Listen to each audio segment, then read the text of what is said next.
Welcome to Shukla Study Point. आप सभी का स्वागत है आपके अपने YouTube channel Shukla Study Point में। मैं शिवम शुक्ला आप सभी दोस्तों का हार्दिक स्वागत करता हूं। ये आपका क्वेश्चन पेपर है POL 308 का, यानी पॉलिटिकल साइंस के चौथे पेपर का। दीनदयाल उपाध्याय गोरखपुर विश्वविद्यालय में 4 पेपर होते हैं पॉलिटिकल साइंस के, तो ये चौथा पेपर है जिसमें आपको इंटरनेशनल पॉलिटिक्स के बारे में पढ़ना था। पॉलिटिकल साइंस का ये एक प्रकार से जो पेपर है बहुत ही अच्छा पेपर आया था, और आपका बहुत ही एक प्रकार से जो प्रश्न है आपके द्वारा मतलब कि शुक्ला स्टडी पॉइंट के द्वारा बताए गए जो मॉडल पेपर हैं पिछले 2-3 मॉडल पेपर को अगर आप देखेंगे तो आपके वहीं से आए हैं प्रश्न। BA 6 सेमेस्टर का एक क्वेश्चन पेपर है, ये बात आप ध्यान रखेंगे। 2024 का ये प्रश्न पत्र है। 2025, 26, 27 सभी परीक्षाओं के लिए बहुत ही महत्वपूर्ण होगा। आइए जानने का प्रयास करते कौन कौन से प्रश्न आपकी परीक्षा में पूछे गए थे। पहला प्रश्न आपसे पूछा गया था, मेकांग गंगा सहयोग की शुरुआत कितने देशों के द्वारा की गई थी। तो मेकांग गंगा जो है दोनों नदियां हैं, ये सहयोग शुरुआत जो करी गई थी कितने देशों के द्वारा करी गई थी भैया। ये करी गई थी 6 देशों के द्वारा। ऑप्शन नंबर इसका बी करेक्ट आंसर हो जाएगा, 6 कंट्रीज। दूसरा प्रश्न आपसे पूछा गया था, अंतर्राष्ट्रीय राजनीति के प्रमुख तत्व कौन से हैं। शक्ति और सहयोग, संघर्ष और राष्ट्रीय हित। ये प्रश्न मैंने आपको बताया था, डी ऑप्शन इसका राइट आंसर था। अगला क्वेश्चन आप देखेंगे, तीसरा नंबर प्रश्न है, मार्क्सवादी सिद्धांत ने किसका समर्थन किया है। तो मार्क्सवादी सिद्धांत ने किसका किया है, कम्युनिज्म का समर्थन किया है। ये भी मैंने आपको बताया था, ये ऑप्शन करेक्ट आंसर था। चौथा प्रश्न आपसे पूछा गया था, क्षतिपूर्ति और विभाजन एक विधि है किसकी। क्षतिपूर्ति और विभाजन एक विधि है किसकी भैया। तो ये शक्ति संतुलन की एक विधि है। ऑप्शन नंबर इसका ए करेक्ट आंसर हो जाएगा। अगला प्रश्न आपकी स्क्रीन पर आ चुका है, पांचवा नंबर प्रश्न है, निम्न में से किसने तीसरी दुनिया शब्द का पहली बार प्रयोग किया था। ये भी प्रश्न मैंने आपको बताया था। तो ये एक प्रकार से अल्फ्रेड साबी ने इस शब्द का प्रयोग सबसे पहले किया था। बी ऑप्शन इसका राइट आंसर था। छठा प्रश्न आपसे पूछा गया है, प्रश्न है, यूरोपीय संघ में कितने देशों की साझेदारी है। यूरोपीय संघ में कितने, यानी ये भी मैंने आपको बताया था, ये यूरोपीय संघ से कई प्रश्न मैंने आपको बताए थे। तो यूरोपीय संघ में 27 देशों की साझेदारी है। ऑप्शन नंबर इसका सी करेक्ट आंसर होगा। ठीक है, EU। अगला प्रश्न 7 नंबर प्रश्न, the headquarters of ASEAN is. ASEAN का मुख्यालय स्थित है।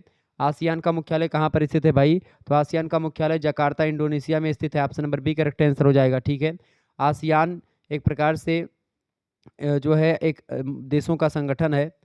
अगला क्वेश्चन आप देखेंगे, 8वां नंबर प्रश्न है, अच्छा आसियान की स्थापना कब हुई थी। ये भी मैंने आपको बताया था। तो आसियान की जो स्थापना हुई थी 8 अगस्त को हुई थी 1967 में। ठीक है, ये बात आप ध्यान रखेंगे।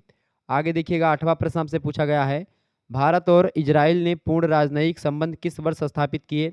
तो किस वर्ष स्थापित किए थे भैया, 1992 में। ऑप्शन नंबर इसका डी करेक्ट आंसर हो जाएगा। 8वें का डी ऑप्शन, 29 जनवरी 1992 को भारत और इजराइल ने पूर्ण राजनयिक संबंध स्थापित किए थे। ये प्रश्न भी मैंने आपको बताया था।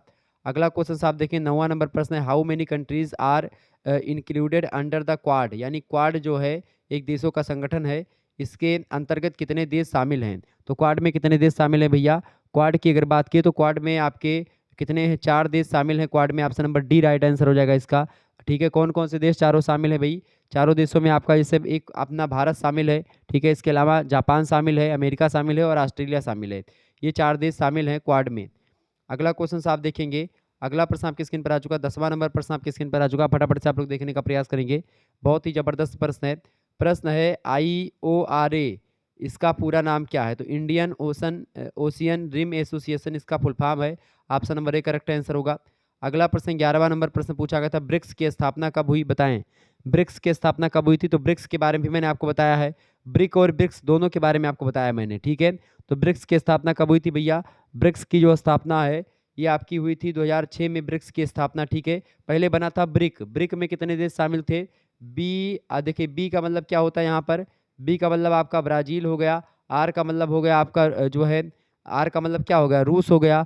आई का मतलब हो गया आपका इंडिया। सी का मतलब चाइना। और यस बाद में जुड़ा, यानी कि साउथ अफ्रीका जो है बाद में जुड़ा इसमें, पहले ब्रिक ही था। साउथ अफ्रीका 2010 में आकर के जुड़ा। ठीक है, ये बात आप ध्यान रखेंगे। तो ब्रिक्स बना, ये 5 देशों का संगठन हो गया। पहले जब बना था तब 4 ही देश से। अगला प्रश्न 12 नंबर, ब्रिक्स का बैंक का मुख्यालय कहाँ स्थित है। ब्रिक्स बैंक का मुख्यालय स्थित है, ब्रिक्स बैंक का मुख्यालय जो स्थित है ये संघाई में स्थित है। तो 12वें का एक करेक्ट आंसर होगा, संघाई आपका चीन में पड़ता है। नेक्स्ट क्वेश्चन आप देखेंगे, 13वां नंबर प्रश्न है, ब्रिक्स है क्या है। तो ब्रिक्स अंतरराष्ट्रीय संगठन है। ऑप्शन नंबर इसका इंटरनेशनल ऑर्गेनाइजेशन है। ऑप्शन नंबर इसका एक करेक्ट आंसर हो जाएगा। अगला क्वेश्चन आपकी स्क्रीन पर आ चुका है, 14 नंबर, विश्व व्यापार संगठन का मुख्यालय स्थित है बताएं। विश्व व्यापार संगठन का मुख्यालय है कहाँ पर भैया? जिनेवा, स्विट्जरलैंड में। डी ऑप्शन राइट आंसर होगा। ये भी मैंने आपको कई बार बताया था। वारसा संधि के बारे में मैंने आपको बताया था। वारसा संधि कब हुई थी भाई? वारसा संधि 1955 में हुई थी। ऑप्शन नंबर इसका डी करेक्ट आंसर होगा। ये भी मैंने आपको बताया था। 16वां प्रश्न आपकी स्क्रीन पर, इंड ऑफ आइडियोलॉजी पुस्तक के लेखक कौन है? ये भी मैंने आपको बताया था, डेनियल बेल जो है इस पुस्तक के लेखक है। 16वें का आपका सी ऑप्शन करेक्ट आंसर था। तो ये सब प्रश्न आपकी बार परीक्षा में पूछे गए थे। अब ये प्रश्न तो आपका कॉमन सेंस पर आधारित था। हरित राजनीति भाग है। हरित राजनीति किसका भाग होगा? पर्यावरण की राजनीति का, बिल्कुल। Politics of environment, C option right answer होगा। अगला क्वेश्चन है 18 नंबर प्रश्न है, निम्न में से कौन गैर राज्य अभिनेता यानी एनएसए भारत में नहीं है? देखिए इनमें से आतंकवादी संगठन भारत में नहीं है। डी ऑप्शन राइट आंसर होगा। बाकी राजनीतिक दल, हैकर्स और गैर सरकारी संगठन यहाँ पर आपको मिल जाएंगे। अगला क्वेश्चन से 19 नंबर प्रश्न है, भारत में सीमा पर आतंकवाद का मुख्य कारण क्या है? मुख्य कारण ये है कि पाकिस्तान द्वारा आतंकवाद को मदद मिल जाती है, इसी कारण से भारत पर सीमा, एक प्रकार से भारतीय सीमा पर आतंकवाद बढ़ रहा है। बी ऑप्शन इसका करेक्ट आंसर होगा। 20 नंबर क्वेश्चन है, मुख्य रूप से कितने मानव अधिकार हैं संख्या में? तो मुख्य रूप से 7 मानव अधिकार हैं। भारतीय संविधान की नहीं पूछा जा रहा है, मानवाधिकार में एक प्रकार से मानव अधिकार के बारे में। तो ह्यूमन राइट्स कुल मिलाकर के 7 हैं। अगला प्रश्न 21 नंबर, प्रथम भारत यूरोपीय संघ शिखर सम्मेलन कब हुआ था? ये भी प्रश्न मैंने आपको बताया था। तो ये कब हुआ था भाई? जो है 28 जून 2000 को हुआ था। ऑप्शन नंबर इसका डी राइट आंसर हो जाएगा। 21 का, 21 का डी ऑप्शन जिन्होंने लगाया होगा उनको नंबर मिल जाएगा। अगला प्रश्न आपसे पूछा गया था 22 नंबर क्वेश्चन आप देखेंगे, जो है बिम्स्टेक सदस्य देशों में शामिल नहीं है, बताएं। ये भी प्रश्न मैंने शायद आपको बताया था। तो इसमें पाकिस्तान आपका शामिल नहीं है। थाईलैंड, नेपाल, भारत ये सब शामिल हैं। सी ऑप्शन इसका करेक्ट आंसर होगा। अगला क्वेश्चन से 23 नंबर, दक्षिण दक्षिण संवाद क्या है? दक्षिण दक्षिण संवाद क्या है भाई? दक्षिण दक्षिण संवाद ये है कि सभी देशों में सहयोग देना दक्षिण देशों के लिए, बिल्कुल। बी ऑप्शन इसका राइट आंसर हो जाएगा 23 का। नेक्स्ट क्वेश्चन आपकी स्क्रीन पर आ चुका है। 24 नंबर प्रश्न है, निम्नलिखित में से कौन राज्यविहीन अवधारणा से जुड़ा हुआ है?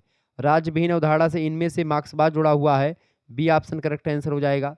25 नंबर क्वेश्चन है, प्रचार एक साधन है, propaganda is an instrument of. प्रचार किसका साधन है बाबू? तो प्रचार है आपका राष्ट्रीय सामूहिक सुरक्षा का साधन। ऑप्शन नंबर इसका बी करेक्ट आंसर होगा। नेक्स्ट क्वेश्चन आप देखेंगे। अगला प्रश्न है 26 नंबर, पुस्तक the law and policy of WTO यानी वर्ल्ड ट्रेड ऑर्गेनाइजेशन, इस पुस्तक को किसने लिखा है? इस पुस्तक को PBD बोच और जो है W जोइक ने लिखा है। ए ऑप्शन इसका राइट आंसर हो जाएगा। नेक्स्ट क्वेश्चन है 27 नंबर, क्लेश ऑफ सिविलाइजेशन के सिद्धांत के प्रतिपादक कौन है? तो क्लेश ऑफ सिविलाइजेशन, ये भी प्रश्न मैंने आपको बताया था, ठीक है। क्लेश सभ्यता का अंत या क्लेश ऑफ सिविलाइजेशन, इस सिद्धांत के प्रतिपादक कौन है भाई? इस सिद्धांत के प्रतिपादक हैं आपके Samuel P Huntington. Option number इसका ए करेक्ट आंसर होगा। 28 नंबर क्वेश्चन है, ग्रेटा थुनबर्ग निम्न में से किस रूप में जाना जाता है? ग्रेटा थुनबर्ग निम्न में से किस रूप में जाना जाता है? तो ये पर्यावरणीय कार्यकर्ता के रूप में जाने जाते हैं। 28 नंबर का ये करेक्ट आंसर हो जाएगा। इन्वायरमेंटल एक्टिविस्ट हैं ये। नेक्स्ट क्वेश्चन आपकी स्क्रीन पर आ चुका है 29 नंबर, आसियान या एशियान की स्थापना कब हुई थी? तो आसियान की स्थापना कब हुई थी भैया? आसियान की स्थापना हुई थी 1967 में। ऑप्शन नंबर इसका बी करेक्ट आंसर होगा। नेक्स्ट क्वेश्चन आपसे पूछा गया था 30 नंबर देखेंगे, निम्न में से किसने ग्लोबलाइजेशन शब्द का परिचय दिया, बताएं। ग्लोबलाइजेशन शब्द का परिचय किसने दिया था? तो किसने दिया था भैया? टी लेबिट महोदय ने दिया था। इसका सी ऑप्शन करेक्ट आंसर हो जाएगा इसका 30 का। नेक्स्ट क्वेश्चन 31 नंबर प्रश्न आपसे पूछा गया है, हिंद महासागर रिम एसोसिएशन की स्थापना हुई जिसको आप IORA बोलते हैं, इसका फुल फॉर्म भी पूछा गया था। तो एक प्रश्न आपका ऑलरेडी हो जाता अगर ये आप पहले पेपर देखते हो, ठीक है। तो हिंद महासागर रिम एसोसिएशन की जो स्थापना हुई है ये 1997 में हुई है। बी ऑप्शन इसका राइट आंसर होगा। जिन्होंने बी लगाया होगा उनको नंबर मिल जाएगा। अगला प्रश्न है, बिम्स्टेक की स्थापना किस घोषणा के द्वारा हुई थी? ये प्रश्न मैंने आपको बताया था, ये आपकी बैंकॉक घोषणा के द्वारा हुई थी। बी ऑप्शन राइट आंसर होगा। अगला प्रश्न 33 नंबर, निम्न में से कौन मेकांग गंगा परियोजना का सदस्य नहीं है? मेकांग गंगा परियोजना का सदस्य इनमें से कौन सा नहीं है भाई, बताएं। तो इनमें से कौन सा नहीं है? न्यूजीलैंड जो है ये नहीं है, बाकी थाईलैंड, भारत, कंबोडिया ये तीनों हैं। अगला क्वेश्चन आप देखेंगे 34 नंबर क्वेश्चन है, IORA के सदस्य देशों की संख्या कितनी है? ठीक है, यानी कि इंडियन ओशियन रिम एसोसिएशन के सदस्य देशों की संख्या कितनी है लगभग? तो कितनी है भैया? कितनी है? 23 देश हैं इसमें। ऑप्शन नंबर इसका बी करेक्ट आंसर होगा 34 का। नेक्स्ट क्वेश्चन है, WTO पूर्ण रूप से कार्य करना कब प्रारंभ किया था? WTO मतलब वर्ल्ड ट्रेड ऑर्गेनाइजेशन, ये कब पूर्ण रूप से 1995 में पूर्ण रूप से कार्य करना प्रारंभ किया? ए ऑप्शन राइट आंसर होगा। 36 नंबर प्रश्न है, first earth summit was held, यानी प्रथम पृथ्वी सम्मेलन कब हुआ था? प्रथम पृथ्वी सम्मेलन जो हुआ था वो आपका हुआ था 1992 में। Option number C correct answer होगा। 37 नंबर प्रश्न है, दक्षिण दक्षिण संवाद का उद्देश्य क्या था? दक्षिण दक्षिण संवाद का उद्देश्य गरीब विकासशील देशों में सहयोग और अल्प विकसित देशों में विकास। बिल्कुल, ये दोनों ऑप्शन नंबर इसका सी करेक्ट आंसर हो जाएगा, बोथ। नेक्स्ट क्वेश्चन आपसे पूछा गया था 38 number, yes CO was founded in, yes CO की स्थापना कब हुई? यस सीओ की स्थापना जो हुई थी 2001 में हुई थी। ठीक है, यस सीओ का मतलब होता है संघाई सहयोग संगठन। क्या फुल फॉर्म होता है? संघाई सहयोग संगठन। ओके, आगे देखेंगे। अगला प्रश्न है 39 नंबर क्वेश्चन से, निम्न में से कौन यस सीओ का सदस्य नहीं है? इनमें से यस सीओ का सदस्य इनमें से कौन सा नहीं भैया? देखिए, इनमें से जो भारत है ये यस सीओ का सदस्य नहीं, बाकी रूस, चीन और उज्बेकिस्तान ये सब है, कजाकिस्तान, उज्बेकिस्तान ये सब हैं। अगला प्रश्न है 40 नंबर, सार्क की स्थापना हुई। भारत भी एक प्रकार से सदस्य है लेकिन पूर्ण सदस्य नहीं है। अगला प्रश्न है 40 नंबर, SAARC was founded in the year, SAARC की स्थापना कब हुई? तो सार्क की स्थापना हुई थी 1985 में। ऑप्शन नंबर इसका बी करेक्ट आंसर हो जाएगा, 8 दिसंबर 1985 को। ठीक है, ढाका में हुई थी इसकी स्थापना 8 दिसंबर को। ठीक है, सार्क दिवस के रूप में भी मनाते हैं। अगला क्वेश्चन आपकी स्क्रीन पर आ चुका है 41 नंबर, संयुक्त राष्ट्र का मुख्यालय कहाँ पर स्थित है? संयुक्त राष्ट्र का मुख्यालय है न्यूयॉर्क में। ऑप्शन नंबर इसका सी करेक्ट आंसर हो जाएगा। आगे देखेंगे अगला प्रश्न 42 नंबर क्वेश्चन आप देखेंगे, मुसोलिनी कहाँ का शासक था? मुसोलिनी कहाँ का शासक था भैया? तो मुसोलिनी जो था आपका कहाँ का शासक था, फटाफट से आप बताएंगे। इटली का शासक था मुसोलिनी। ऑप्शन नंबर इसका ए करेक्ट आंसर हो जाएगा 42 का। नेक्स्ट क्वेश्चन आप देखेंगे 43 नंबर प्रश्न है, निम्न में से कौन सुरक्षा परिषद का अस्थायी सदस्य नहीं है? इनमें से तो सुरक्षा परिषद के अस्थायी सदस्यों में फ्रांस, चीन और इंग्लैंड का नाम आता है। इसके अलावा आपके अमेरिका और रूस। ठीक है, भारत का नाम नहीं आता, तो डी ऑप्शन, भारत अस्थायी सदस्यों में से है। अगला प्रश्न 44 नंबर, शक्ति संतुलन का युग था। शक्ति संतुलन का युग 1815 से 1914, आप लगा सकते हैं बी ऑप्शन इसका। अगला क्वेश्चन आपके स्क्रीन पर आ चुका है 1900 मतलब 45 नंबर प्रश्न है, यूएसएसआर ने क्यूबा में परमाणु मिसाइलें कब स्थापित की थी? तो कब स्थापित की थी भैया? 45 का करेक्ट आंसर क्या हो जाएगा? बिल्कुल सी ऑप्शन 1962 राइट आंसर होगा। ठीक है, 45 का आपका सी ऑप्शन करेक्ट आंसर होगा। तो क्यूबा वाला तो मैंने आपको बताया था ये। अगला प्रश्न, शांति के लिए अणु योजना किसने दिया था? तो इसको किसने दिया था भैया? फटाफट से आप लोग बताने का प्रयास करेंगे। 46 का बिल्कुल ए ऑप्शन करेक्ट आंसर हो जाएगा इसका, आइजन हावर ने।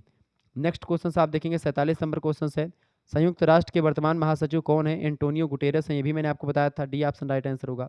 अगला प्रश्न 48 नंबर, शीत युद्ध के दौरान निम्न में से किन दो विचारधाराओं के बीच में संघर्ष हुआ था? तो साम्यवाद और पूंजीवाद, ये भी मैंने आपको बताया था, ए ऑप्शन करेक्ट आंसर हो जाएगा, क्योंकि रूस साम्यवादी विचारधारा का पोषक था और अमेरिका जो था पूंजीवादी विचारधारा का। अगला प्रश्न, व्यवस्था सिद्धांत दिया गया किसके द्वारा? व्यवस्था सिद्धांत जो दिया गया है ये कैपलैन के द्वारा दिया गया है। ऑप्शन नंबर इसका बी करेक्ट आंसर होगा। 50 नंबर प्रश्न है और लास्ट प्रश्न इस वीडियो का, देखिए बहुत ही महत्वपूर्ण प्रश्न है, प्रथम विश्व युद्ध का समापन हुआ था। प्रथम विश्व युद्ध का समापन कब हुआ था? First World War come to an end by, तो ये किस संधि के द्वारा? ये वर्साय की संधि के द्वारा समाप्त हुआ था प्रथम विश्व युद्ध। ये भी मैंने आपको बताया था प्रथम विश्व युद्ध जो है इसकी शुरुआत कब हुई थी? इसकी शुरुआत हुई थी 1914 को और समापन कब हुआ? 1918 में। 1918 में समापन कब हुआ था? तो ये देखें वर्साय की संधि के द्वारा। वर्साय की संधि कब हुई? ये भी प्रश्न आपसे पूछा जा सकता था, तो इस सब मैंने आपको बताया था 28 जून को ये संधि हुई थी 1919 में। ठीक है, ये मैंने आपको बताया था किस कब हुई थी? 1919 को। ठीक है, कब? 28 जून 1919 को संधि हुई थी वर्साय की।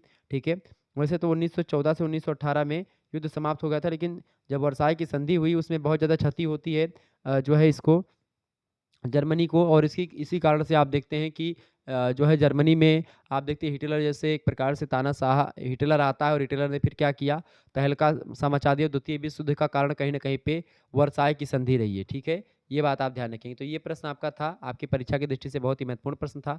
आपको बता दूँ, अगर आपको और भी वीडियोज़ देखनी है आपकी यूनिवर्सिटी से रिलेटेड, तो आप को करिकुलर मास्टर यूट्यूब चैनल को सब्सक्राइब कर लीजिएगा। ठीक है, को करिकुलर मास्टर यूट्यूब चैनल को सब्सक्राइब कर लीजिएगा, बहुत ही महत्वपूर्ण चैनल है। ठीक है, धन्यवाद, मिलते हैं नेक्स्ट वीडियो में।